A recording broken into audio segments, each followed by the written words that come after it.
இப்போ நடந்த ஃப்ளைட் கிராஷில் எத்தனை பேர் இறந்தாங்கன்னு தெரியல. கடவுள் நமக்கு என்ன பிளான் போட்டு வச்சுருக்காருன்னு தெரியல.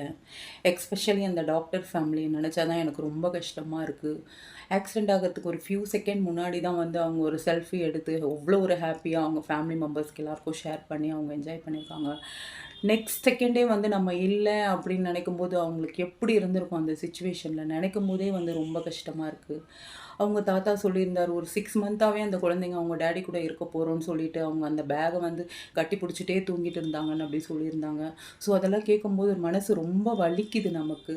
ஸோ 6 இயர்ஸாக வந்து அவங்க கெரியரை பில்ட் பண்ணி தான் ஃபேமிலியோடு இருக்க போகிறோன்னு நினச்சி அவங்க சந்தோஷமாக இருக்க நேரத்தில் இப்படி ஒரு இன்சிடெண்ட் வந்து ஒன்றுமே இல்லை அப்படின்னு ப்ரூஃப் பண்ணிடுச்சு. ஸோ இவ்வளோதாங்க லைஃப். ஸோ இவ்வளோ டெம்பரவரியான லைஃப், அன்சர்டனான லைஃப்காக நம்ம எவ்வளோ ஒரு ஸ்ட்ரெஸ் ஆகுறோம், எவ்வளோ கவலைப்படுறோம், எவ்வளோ லாங் டேர்ம் பிளான் போடுறோம், இப்படி இருக்கணும், வீடு கட்டணும், கார் வாங்கணும்னு சொல்லிட்டு எப்படிலாம் நம்ம யோசிக்கிறோம். முடிஞ்ச வரைக்கும் வந்து எல்லாருக்கிட்டேயுமே வந்து லவ்வை மட்டும் ஸ்ப்ரெட் பண்ணுங்கள்.